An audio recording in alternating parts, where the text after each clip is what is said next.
The courtroom buzzed with quiet murmurs as spectators, reporters, and legal professionals shuffled papers and whispered behind their hands.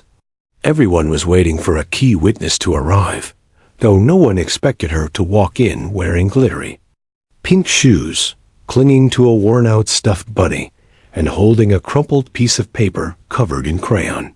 3-year-old Emily Carter entered the courtroom without a word, her small hand held by her foster mother, Sandra Lane. The sight of the child sent a ripple of disbelief through the room. A toddler? In a courtroom? For such a serious trial? Even the most seasoned attorneys exchanged skeptical glances.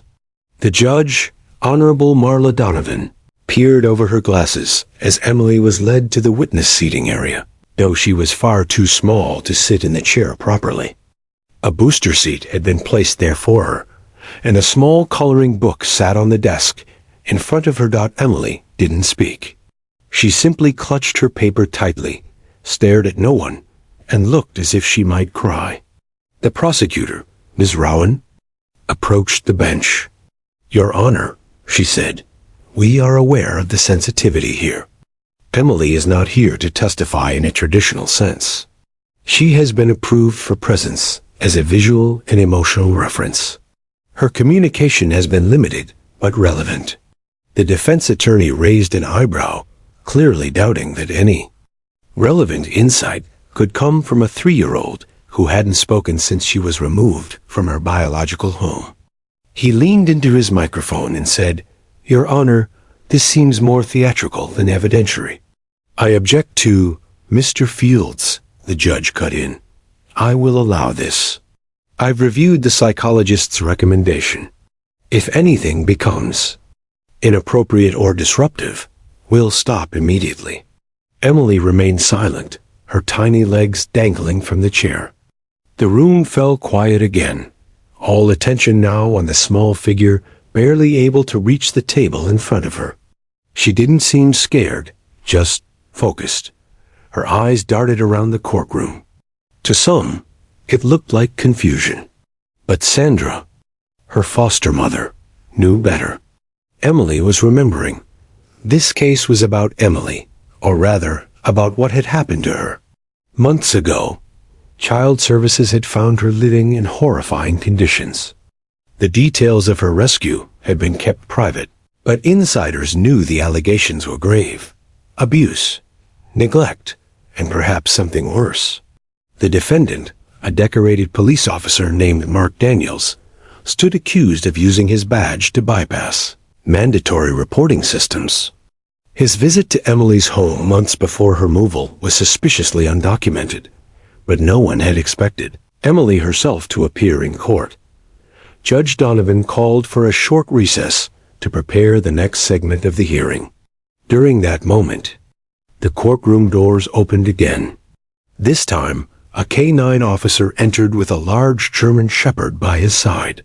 The dog, Bruno, wore a vest labeled Comfort K-9 and had been trained to sit beside victims or children during court appearances. He was calm, obedient, and quiet, but what happened next stunned everyone. The moment Emily saw the dog, she froze, her eyes locked on him. She slowly stood up in her booster seat, dropped the crayon she had been holding, and pointed directly at the dog. A beat of silence passed. Then, in a voice stronger than anyone had heard from her in weeks, Emily said 2 words, "Bad man." The entire courtroom went dead silent. The judge looked up from her notes. The prosecutor's face drained of color. The defense attorney turned his head sharply. Everyone tried to understand what she meant. She wasn't pointing at Officer Daniels. She was pointing at the dog, or so they thought, but Emily wasn't. Pointing at Bruno in fear. She was remembering something only she had witnessed. And in that small but powerful moment, her innocent words shattered the courtroom's certainty. Something much deeper was about to unfold.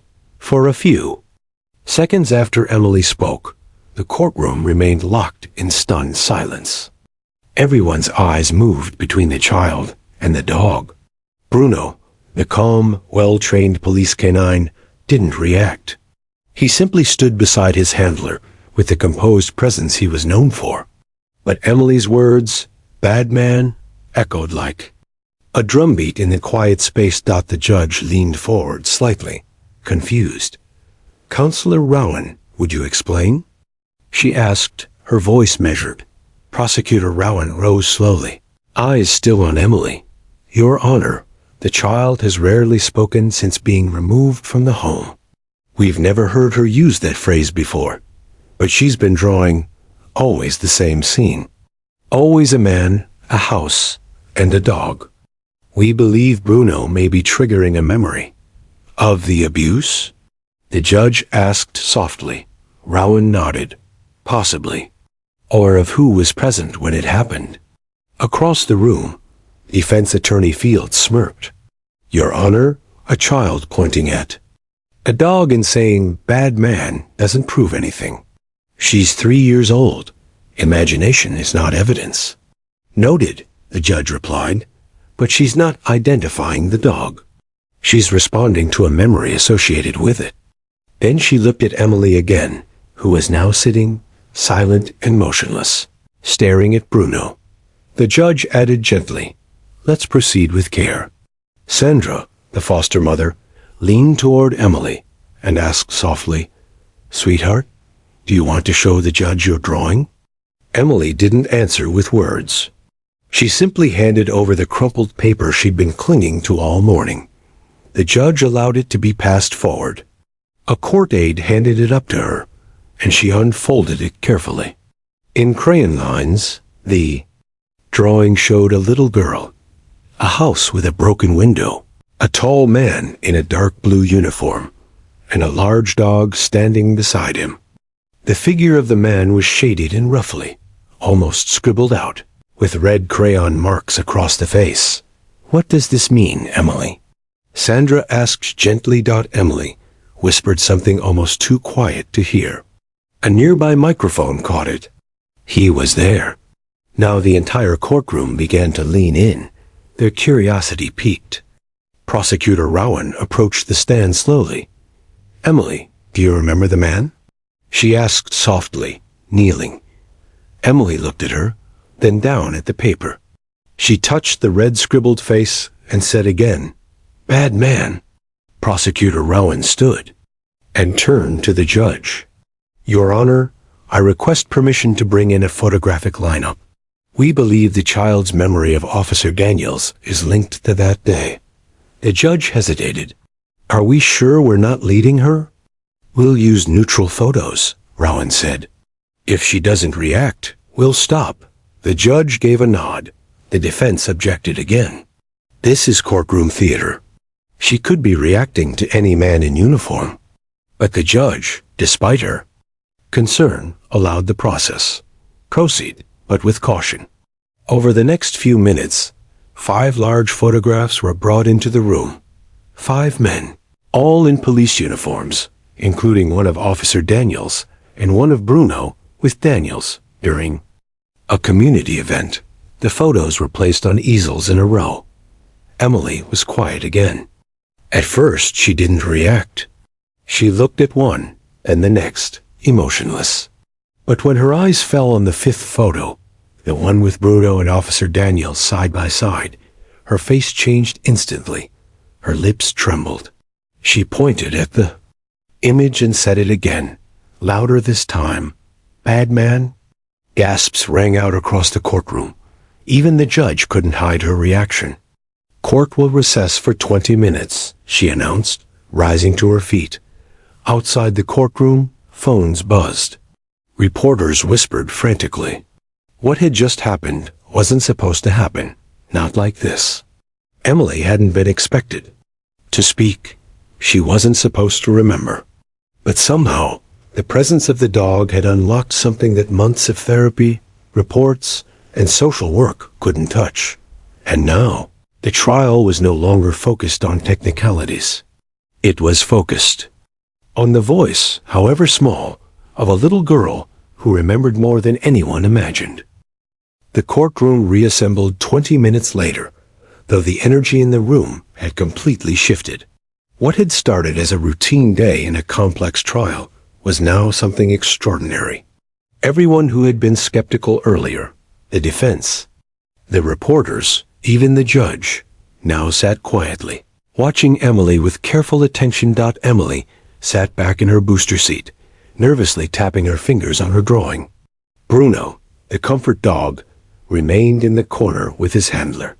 Though calm as always, his presence now carried unexpected weight. He was no longer just a support animal. He had become a symbol, a living key that had unlocked something hidden inside the child. Prosecutor Rowan approached the bench again.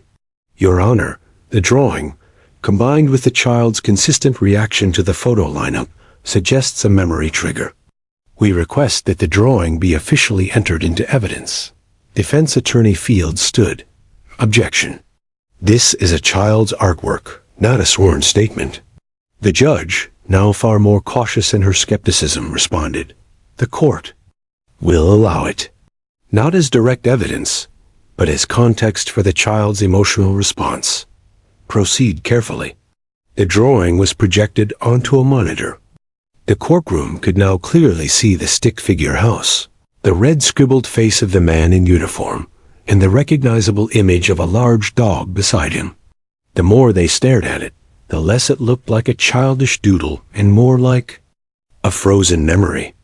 Emily, Rowan said gently, kneeling again, can you tell us what this is? Emily hesitated. Her eyes welled up with tears. She looked at Sandra, who gave her a soft smile and a small nod of encouragement.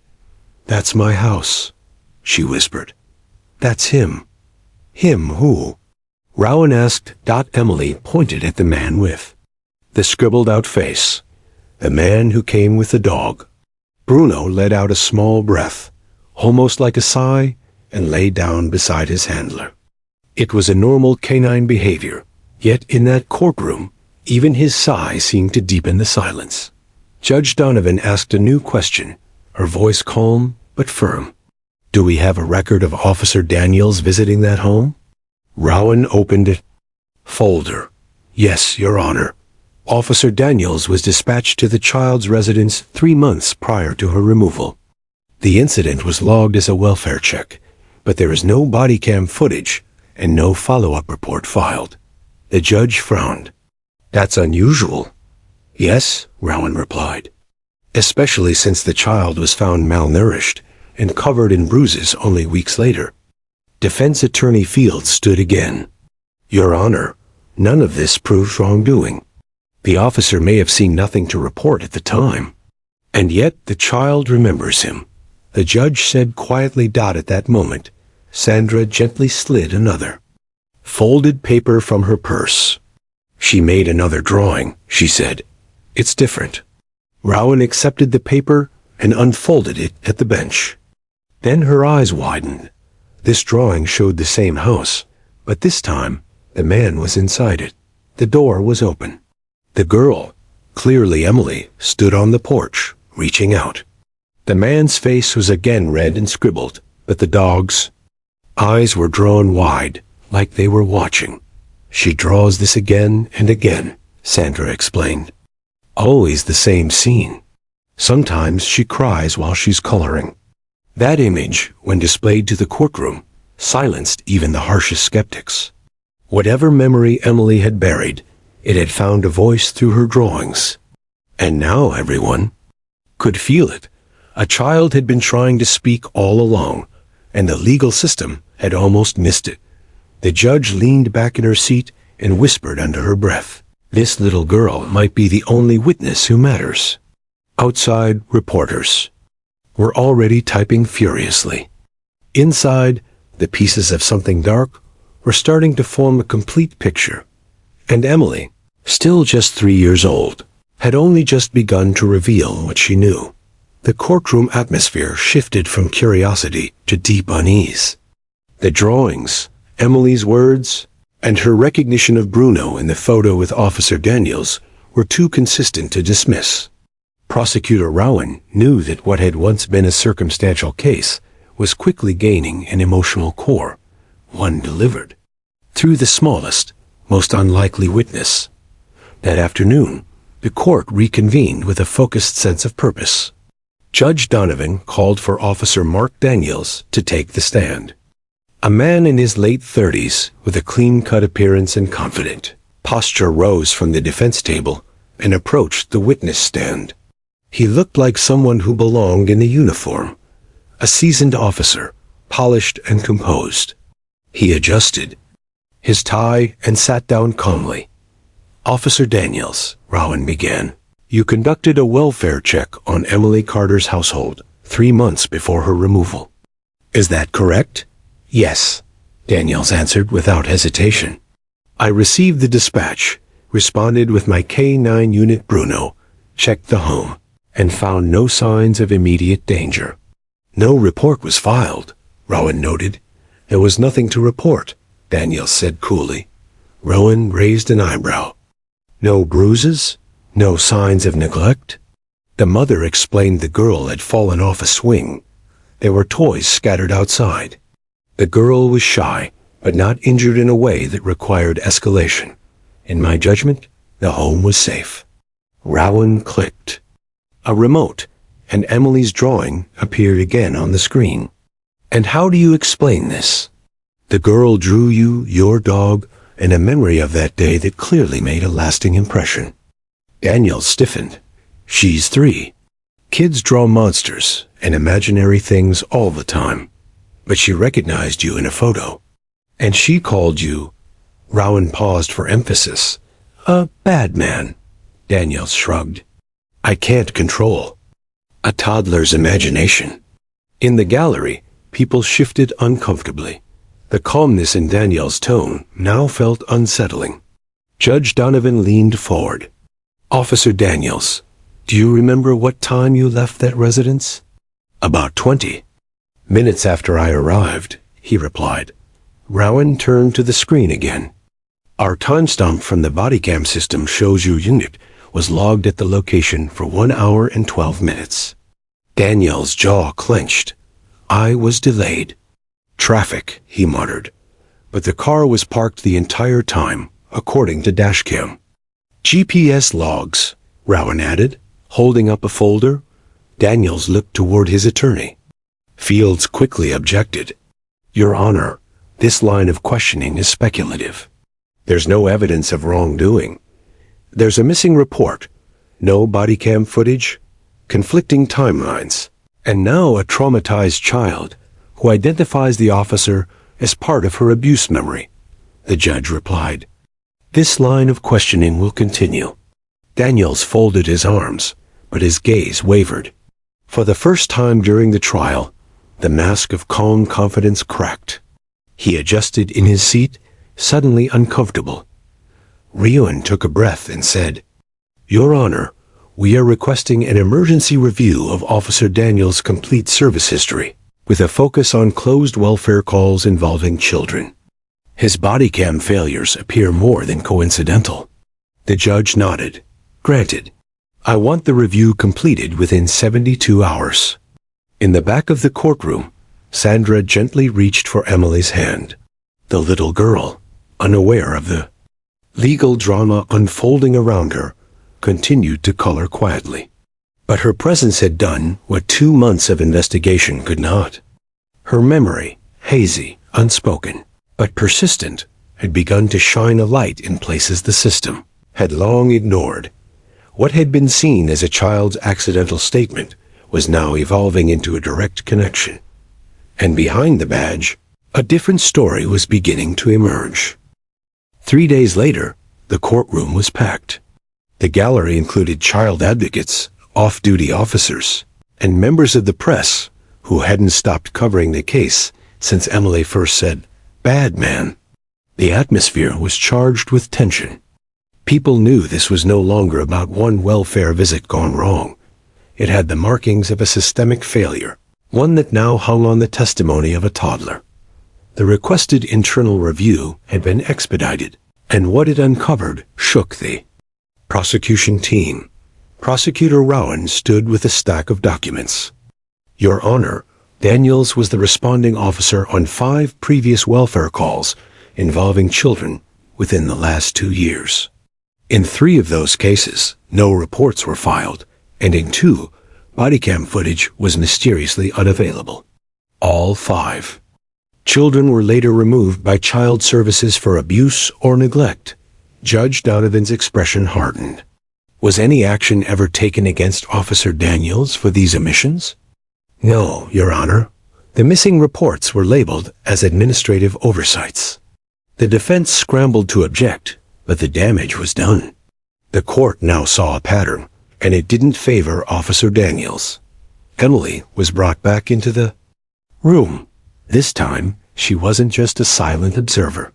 A child psychologist named Dr. Lynn Powell walked beside her, holding a soft-spoken conversation as they approached the witness corner, which had been modified into a child-safe space. Judge Donovan addressed the psychologist. Dr. Powell, the court understands Emily's age limits her ability to testify, but do you believe she understands what she saw? Yes, Your Honor, Dr. Powell said. Children don't recall events in adult language, but they do store trauma in memory. Emily has drawn the same event consistently, always featuring the officer, the dog, and a frightened version of herself. Her emotional reactions are not theatrical. They're rooted in memory. The judge nodded. Proceed. Dr. Powell sat beside Emily. She gently unfolded a drawing pad and handed Emily some crayons. Emily, can you draw the day you saw Bruno? And the man? Emily didn't speak. She began drawing slowly, pressing the crayon harder with each stroke. As the courtroom watched in silence, a clear image formed. A child hiding behind a couch, a man standing near a broken lamp, and Bruno sitting in the background. This time, there was something new. Tears on the girl's face. When she finished, Dr. Powell asked softly, "Can you tell us what's happening here?" Emily nodded and whispered. He yelled. I was scared. Bruno looked at me. And what did the man do? Emily's eyes filled with tears, but she managed one word. Hit. The courtroom froze. Gasps came from the gallery. Even the defense. Attorney's pen slipped from his hand. Judge Donovan leaned forward. Emily, who hit you? The little girl hesitated. Then she slowly lifted her finger and pointed toward Officer Daniels. Silence. No one moved. Daniels shifted in his chair, face flushing. His attorney leaned over and whispered something urgently. But Daniels didn't react. Emily looked down at her lap, clinging to her drawing. She didn't speak again. She didn't have to. Rion turned to the judge. Your Honor, we now have verbal identification of the defendant by the child victim, combined with the established pattern of negligence and the emotional consistency of her reactions. We believe the court has all it needs. Judge Donovan didn't respond immediately. She stared at Daniels for a long moment before saying, The court will take a short recess. The jury will remain seated. Outside, word of Emily's statement spread like wildfire. Journalists typed furiously. Social media lit up. The case had transformed from complex to undeniable. A 3-year-old had spoken truth in the only way. She could dot, and the courtroom and country were finally listening. The court resumed after the brief recess, but the atmosphere had changed entirely. There was a sense that something historic was unfolding. Not just a trial, but an exposure of something hidden for far too long. Emily's voice had pierced the silence, and now prosecutors were determined to dig deeper. Prosecutor Rowan stepped back up to the front of the court. She looked more focused than ever. Your Honor, during the recess, we were handed new evidence by a former member of the police department. With the court's permission, I'd like to enter it into the record. Whose? The source? Judge Donovan asked. Rowan nodded toward the door. A tall man in plain clothes stepped into the courtroom. Detective Alan Whitmore, retired. Served 22 years, 9 of which were alongside Officer Daniels. Whitmore took the stand with a heavy sigh. He looked around the courtroom, then directly at Emily, who was quietly drawing again. "I'm here because I couldn't stay silent anymore," he said. "I've known Mark Daniels a long time. He wasn't always like this, but over the last few years, something changed." Rowan approached the stand. "Can you explain?" Whitmore nodded. Daniels was known for being thorough, on paper. But off the record, he'd complain about too much paperwork and nuisance calls. He used his badge to decide what mattered and what didn't. "And the missing reports?" "I found them," Whitmore said quietly. "Filed away. In an unofficial cabinet, not logged in the system. 5 incomplete case files involving children. All marked as resolved without investigation." Rowan held up a folder. "We've matched the handwriting. They're Daniels." Gasps echoed across the room. The defense tried to object again, but the judge was already flipping through the pages. "These are dated the same day Daniels visited Emily's home," she said, her voice tight. "And this one, the notes say mother cooperative, child shy. No bruises visible." "But they were visible," Rowan said, stepping forward. "Emily's pediatrician later documented them." Judge Donovan set the file down slowly. "Mr. Whitmore, why didn't you come forward earlier?" "I tried, Your Honor," he said. "Twice. Both times I was warned that pushing would affect my pension. The department protects its own. Until now." Emily looked up briefly, meeting Whitmore's eyes.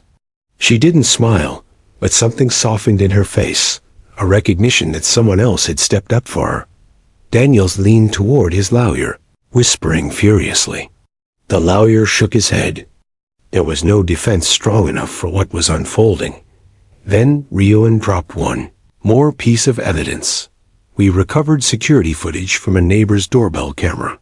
It's grainy, but shows Daniels entering Emily's house without requesting backup or waiting for child services. He was inside for over an hour." Judge Donovan stared at the screen as a clip played in silence. Daniels at the door, knocking, waiting, entering, then nothing for 72 minutes. When he emerged, he was adjusting his uniform, looking around, and walking straight to his car. "This," Rowan said quietly, "is not protocol." The jury watched, shocked. The public gallery sat stone still. Sandra held Emily's hand, her knuckles white from the grip. Judge Donovan turned toward Daniels. "At this point, officer, I advise you to reconsider your plea." Daniels said nothing, but the court didn't need his words anymore. Emily had spoken. Whitmore had confirmed. The files, the video, the patterns, it all painted one clear picture. For too long, a man behind a badge had used his authority to silence the voices of the vulnerable. But today, the smallest voice had broken. That silence wide open. The courtroom was packed again the next morning.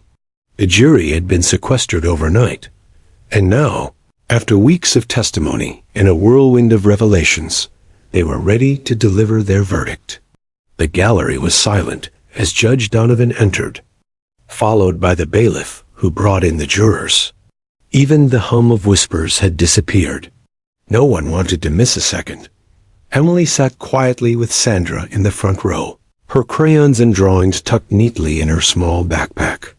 She was calm, unusually so, as if, somehow, she knew that the truth she had carried was finally being heard.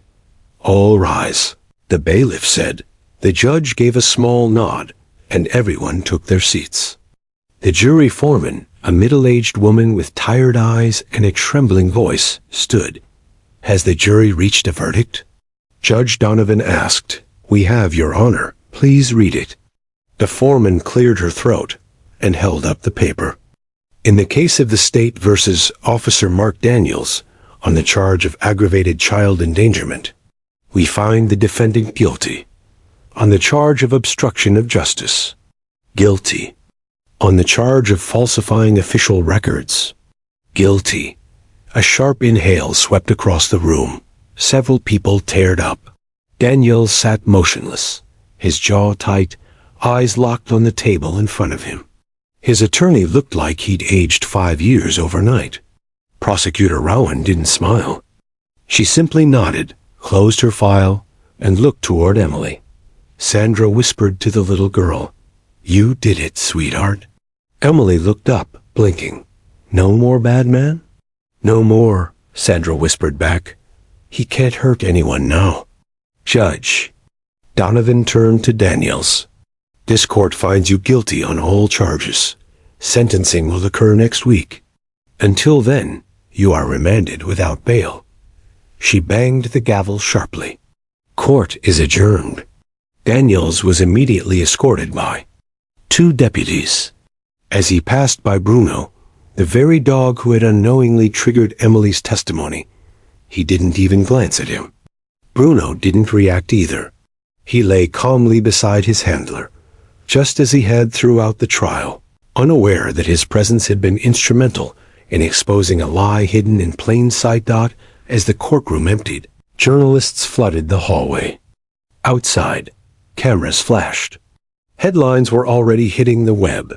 Toddler's 2 words bring down police officer. Courtroom shocked as child identifies abuser through police dog. Justice found through crayon and courage.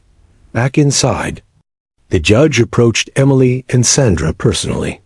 "Miss Carter," she said kindly, "I've seen hundreds of cases in this room. Some victories, some heartbreaks. But what you did, what you remembered, that was extraordinary." Emily, overwhelmed, clutched Sandra's arm. She didn't speak. She didn't have to. Her drawings, her whispers, her brave little finger pointing toward truth. That had been enough. Dr. Powell, the child psychologist, approached with a smile. "We're going to continue working with Emily," she said. "Now that she's begun speaking again, there's hope she'll recover faster than anyone predicted." Judge Donovan nodded. "And she'll have all the support this system can give." Later that day, Prosecutor Rowan held a brief press conference. She didn't take a victory lap. Instead, she looked directly into the cameras and said, "This wasn't just about one officer. It was about listening, truly listening, to the smallest voices among us. We nearly failed Emily, but she gave us a second chance to hear her. And the world had listened. Justice had been served, not with loud arguments or dramatic testimony, but through the quiet, persistent bravery of a child who had every reason to stay silent, but chose not to. The trial was over, but its echoes spread far beyond the courtroom walls. News stations across the country featured Emily's story, not as another headline in a cycle of tragedies, but as a rare moment of truth and triumph. People were captivated by the courage of a 3-year-old who spoke just 2 words and helped bring down a man protected by uniform and silence. Emily didn't fully understand what had happened, but something had shifted in her. She laughed more. Now, she spoke in full sentences sometimes. Sandra, her foster mother, noticed she no longer woke up crying at night. Instead, Emily would talk about her crayons, her drawings, and more than anything, Bruno. The department, aware of the emotional bond between child and dog, made a surprising announcement 1 week after the verdict. Bruno was being retired from service and officially adopted by Emily's family. It was the least they could do, they said. But for Emily, it meant the world.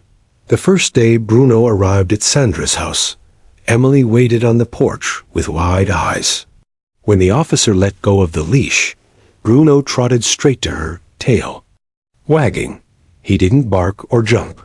He simply sat down in front of her, as if he knew exactly where he belonged. Emily hugged him tightly, whispering, "No more bad men." Bruno licked her face gently, and the moment felt like the final closing of a door neither of them wanted to open again. But even as Emily's life began to heal, the impact of her bravery rippled outward. Child advocacy organizations launched. New initiatives inspired by her case. The courtroom's use of drawings, child-safe testimony setups, and emotional support animals was praised as a model for future cases involving young victims. Legislation was even proposed to mandate body cam footage in all welfare checks involving minors, and an independent oversight board for complaints against law enforcement was created in the state. Detective Alan Whitmore, who had testified during the trial, was reinstated as a consultant to help investigate other buried files within the department. His conscience had nearly cost him everything, but now he was part of a rebuilding process. Prosecutor Rowan received national recognition, but she never took credit.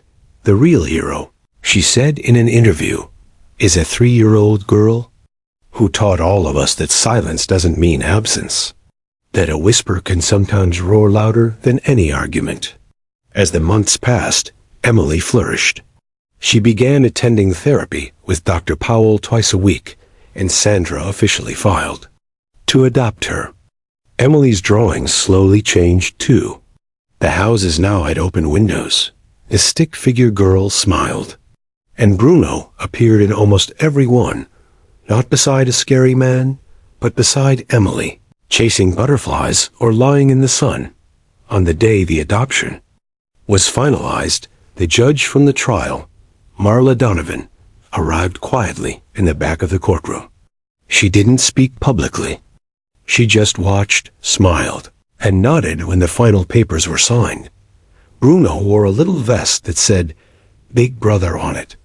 When the judge asked if Emily had anything to say, she stood up on the bench beside Sandra, looked around the room, and said, "Thank you for listening." Simple words, but powerful ones. And just like that, the journey that began with 2 trembling words in a courtroom, "Bad man," ended in a place of safety, hope, and love. Emily had found her voice. She had changed the lives of others, and she would never, ever be alone again.